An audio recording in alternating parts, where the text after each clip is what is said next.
உலகம் முழுக்க பிரபலமான ஒரு பெண் விமானி விமானத்தோட சேர்ந்து திடீர்னு காணாமல் போனாங்கன்னா நீங்கள் நம்புவீங்களா? அவரோட பேர் தான் அமெலியா ஏர்ஹார்ட். 1937 உலகத்தை சுற்றி விமானத்தில் பயணம் செய்ய முயற்சி பண்ணினாங்க. பயணத்தின் பெரும் பகுதியை வெற்றிகரமாக முடித்தாங்க. ஆனால் பசிபிக் ஓஷன் மேலே பறந்துட்டு இருந்தப்போ திடீர்னு அவரோட விமானத்தோட தொடர்பு துண்டிக்கப்பட்டது. அதுக்கப்புறம் அவரையும் விமானத்தையும் யாராலையும் கண்டுபிடிக்க முடியலை. கடலுக்குள்ளே விழுந்துட்டாங்களா இல்லை ஒரு தீவில் சிக்கிக்கிட்டாங்களா? இன்னைக்கும் யாருக்கும் உறுதியான பதில் தெரியலை.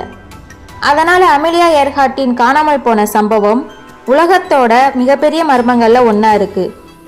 அமெலியா ஏர்ஹார்ட்டுக்கு உண்மையிலே என்ன நடந்திருக்கும்னு நீங்கள் நினைக்கிறீங்க? கமெண்ட் பண்ணுங்க. இந்த மாதிரியான சுவாரஸ்யமான மர்மமான கதைகளை கேட்க நம்ம சேனலை சப்ஸ்கிரைப் பண்ணிடுங்க.